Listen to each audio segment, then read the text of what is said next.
So hello, what's up mga idol, no? Ang pagpalang araw po sa ating lahat. At ayan po, balik explore po tayo kasi marami pong nag-request na bumalik daw po tayo sa pag-explore. So ayan po mga idol,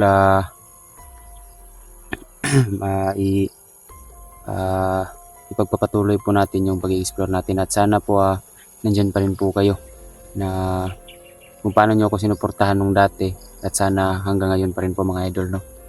At so ayan po, so gusto ko rin pong humingi ng pasensya kung bakit matagal po akong nawala sa sa pagbablog. Kasi po mahirap po kasi yung ipagsabay ko po yung pagbablog at saka pagtatrabaho kasi mahirap tulad nung nung last upload ko dun sa sa Surigao. Nung nasa kasagsagan po ko ng pagtatrabaho, nakita po ng supervisor ko na nagbablog ako. Ayun, tinanggal po ko sa trabaho kasi hindi na daw ako makapag-focus sa pagtatrabaho. Kaya ano ba daw pinunta ko doon, pagbablog ba daw o pagtatrabaho? Kaya yun po mga idol, hindi na po ako nakapagpaalam sa inyo. At ayun, nung pag alis ko po doon, naghanap po ako ng ibang trabaho. Kahit ano po, kargador ng uling, kargador ng mga mais at saka palay. Yun po yung para naman po hindi magutom yung mga kapatid ko at saka yung yung lolo at lola ko nga po pala, doon po ako nakatira sa kanila ngayon. Kasi sila na lang po dalawa yung nasa bahay. Ano po silang kasama, kaya at matanda na rin po. Nahihirapan ng magtrabaho kasi dahil sa may edad na. At kaya po hindi na po ako nakapag-focus sa pagbablog. At kasi naisip ko po kasi matagal pa po yung hihintayin ko. Matagal pa po yung hihintayin ko para makasahod. At naisip ko baka wala na kaming makain. Minsan nga kakain lang kami ng saging. At hindi ko na lang po binibideo sa bawat mga lakad ko, bawat trabaho ko. At especially dun sa bahay kasi nakakahiya naman din po na kahit nandun ako sa bahay, binablog ko pa rin. Baka alam niyo naman po yung mga ibang viewers natin dyan. I love you sa inyong lahat, mga basher natin dyan. Baka naman may panglaban na naman, kaya hindi ko na lang po binibideo. At humihingi po ako ng pasensya sa inyo mga idol, no, kung bakit po matagal po akong nawala. At sana po suportahan niyo po rin po ako sa bagong pagsimula natin. Wag po kayong mag-alala mga idol, hindi ko na po sasayangin yung pagtitiwala niyo sa akin. At sana po nandyan pa rin po kayo para suportahan tayo sa bawat explore natin.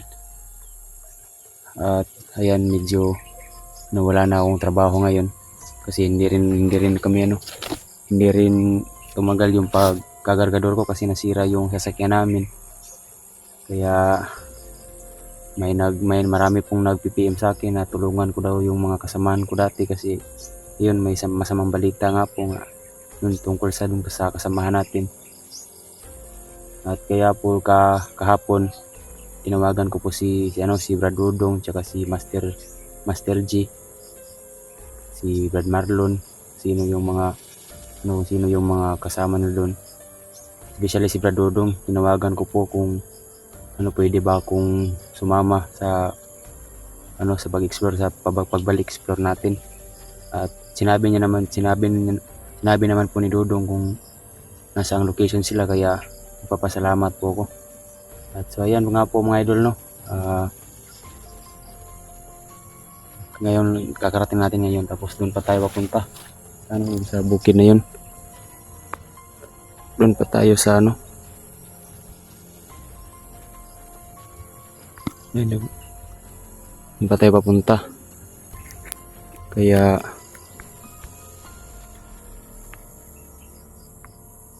dyan Yung bukid na yan, dyan pa tayo papunta. At so ayan, simulan na po tayo sa paglalakad. At i-update na lang po kayo mamaya dun sa pagdating natin dun mismo sa bundok. At sana maging ligtas pa tayo, no? Ayan, iingat po mga idol. Ayan. Parating na po tayo dito sa malapit na po tayo dun sa bundok na pupuntahan natin. Sana mabutan pa natin sila Abradudong. May nadaanan tayong kalamansihan.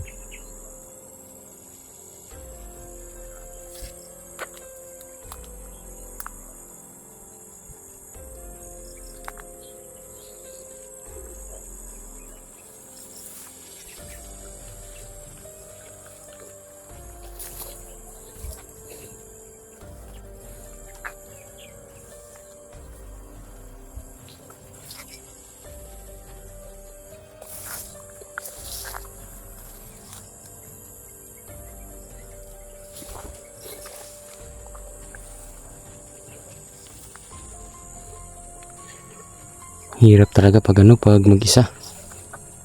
Pag naiwan ka na.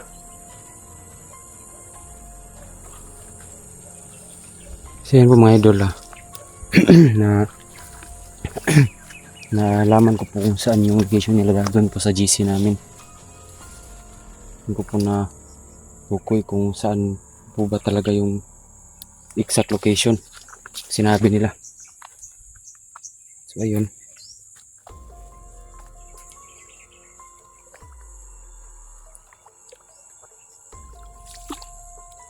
Punta na po tayo doon. Sana, walang mas mangyari sa paglalakad natin.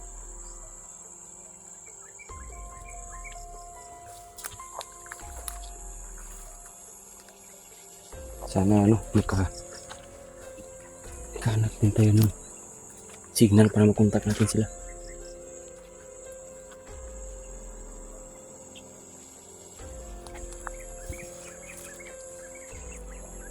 May layo pa tayo pero medyo madilim na.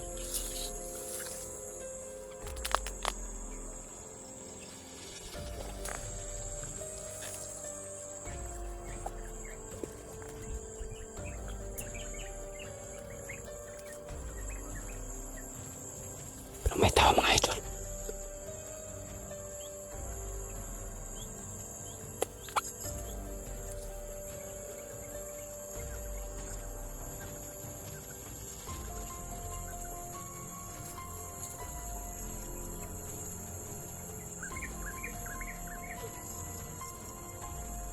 May tao nga.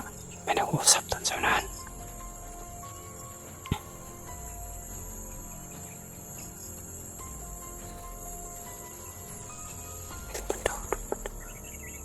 Sa unahan. Parang may nag-uusap. Basta yan dyan.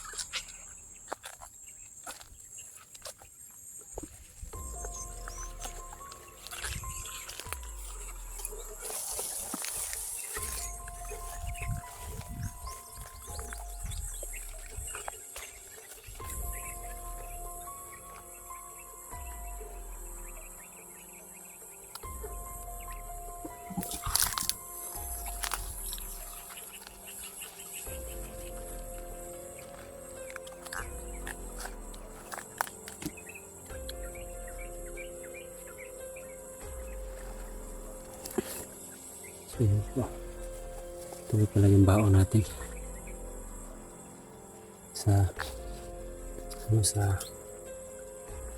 Siguro nasa mga 4 na araw pa tayo maglalakad. Sana maabot pa natin sila.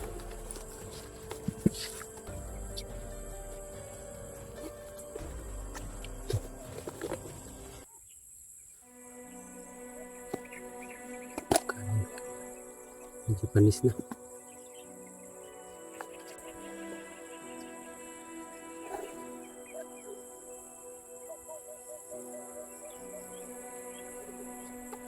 Panis na. Sira na yung kanin natin.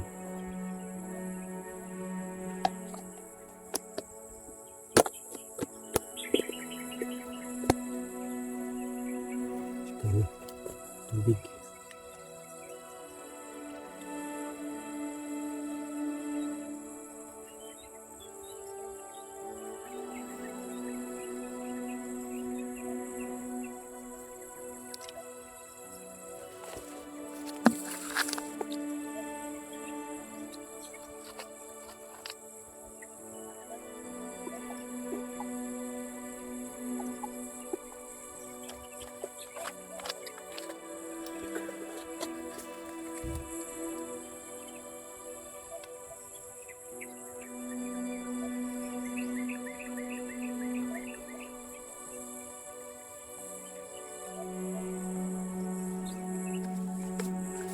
Ito, jacket.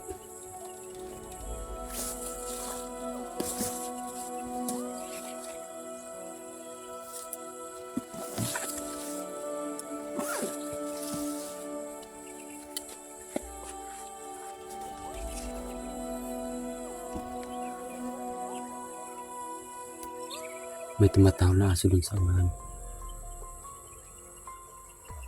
Baka baka may bahay dun. Baka nangangaso.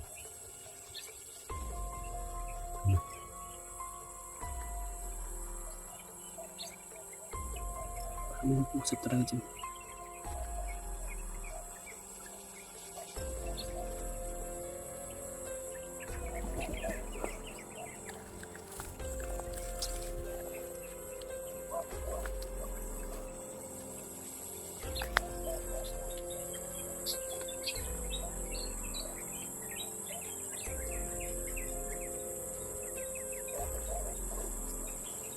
Malayo-layo pa tayo.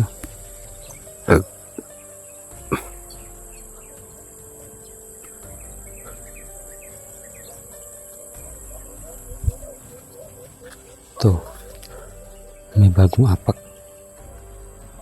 Parang may bagong dumaan dito.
Sana sila padudong to.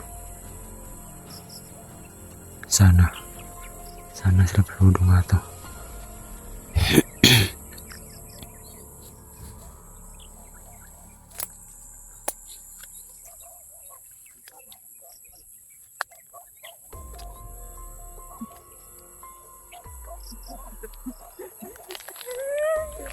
Yan. Nagtatawan.